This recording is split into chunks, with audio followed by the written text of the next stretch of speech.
What's good, everyone? Today's video, I'm just going to talk about how to work more efficiently without burning out. I know it's been a while since I've done these videos, so I wanted to treat you with one again. Like, call it a return, whatever you want to call it. But the first thing, this actually wasn't a question I thought of. It was someone who followed me on Instagram. He wanted me to make a video out of this, so here I am giving it to you. The first thing I'd say to that is make sure you're getting the big three in place, basically.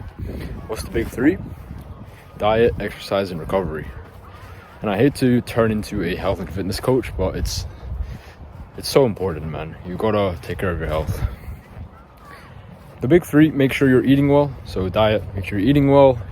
You're eating foods that, you're eating a balanced diet, protein, carbs, and fat. You're eating a diet that works for you. In terms of exercise, make sure you're exercising regularly. I highly recommend strength training because that's just the best. Nothing better than doing some strength training, lifting some weights, or what I've seen pop off more lately, and what I also recommend is martial arts. More and more people are getting into it. I highly recommend you do. And then the last thing is recovery. So make sure after all that activity, are you recovering well at the end of the day? Are you sleeping well? Are you taking breaks here and there? Are you doing meditation, etc.?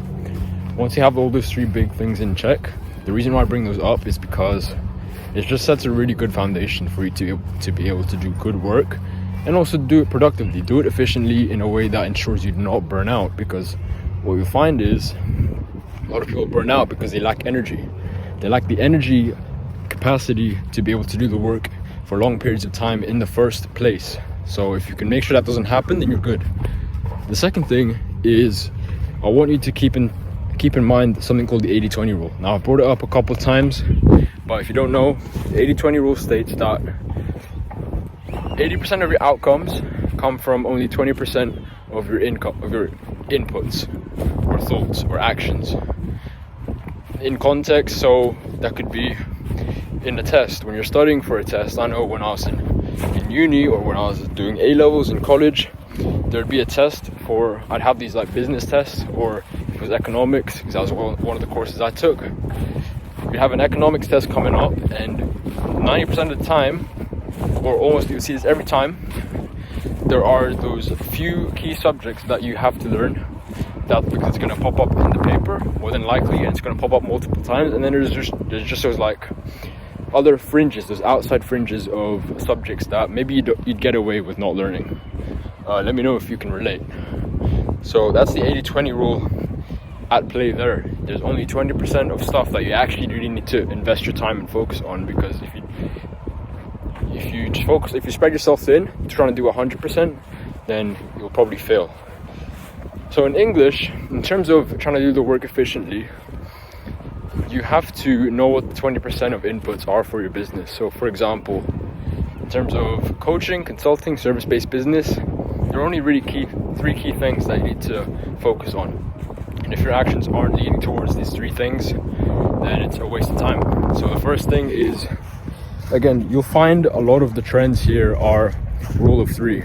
So diet, exercise, recovery, that's the 20%. For health and fitness, in terms of business, it's going to be for my personal business model, for coaches, consultants, it's going to be booking calls, closing calls, and getting client results if they have any clients. Obviously, if you don't have any clients, then it's going to be different. You only have two things to focus on. So make sure that social media content calendar is contributing towards booking more calls. Make sure that website is contributing to more calls, or closing more calls, or getting better results somehow. Make sure what you're doing contributes to the 20% that you've assigned is needed to grow your business. In this case, if you're an appointment setter, because the guy who asked this question is an appointment setter, and I know a couple of you watching are appointment setters right now, really the three things that I think you have to focus on is starting more conversations, having more conversations and turning them into calls. And I'd say the third thing is increasing knowledge. So learning more about appointment setting itself, going through resources, courses. Again, it's kind of like recovery, where you just take a step back when you're not in the trenches. You're taking another type of action, you're learning more, you're absorbing knowledge. So figure out what that 20% is for your business, You don't need to get it out of your head, get the false belief out of your head that you need to do everything. You need to work hard, you need to hustle. Sorry, the camera stopped there. Yes, you do need to hustle, but make sure you're hustling on the right things. So figure out what the right things are, define that 20%, and then just focus on those. I'd say the last thing is to do work more efficiently without burning out. I'm gonna flip the camera here. To do the work more efficiently without burning out, you've got to keep this in mind. Make sure your routine is in check. I say this because our brain is a body part, and it, just like any body part, it consumes a certain amount of energy. And surprisingly, to some of you, the brain actually consumes hundreds of calories every single day. While you might not expect it, it's true, because if you think about it, you're making micro decisions throughout the day. You're making big decisions. You're trying to think about what to cook next, like for dinner. You're thinking about all these different things. Okay, you're thinking about the sales calls coming up later on. You're thinking about so many things, and of course, that's gonna use up calories. And again, it's like a battery where there's only so many calories you can consume before it burns out. So with that in mind, you have to know how to conserve and use that energy and those calories efficiently. That means, again, goes back to the 80-20 rule I mentioned. Don't be trying to do every single thing at the same time. Don't be trying to do everything. Don't try to burn yourself out. Focus on the few things that move the needle. In terms of this, what I'm talking about, the calorie conversation, it's pretty much just learning how to conserve it. Are you, like, if there's any decisions, any micro decisions that you can eliminate and just turn into habits, then do that.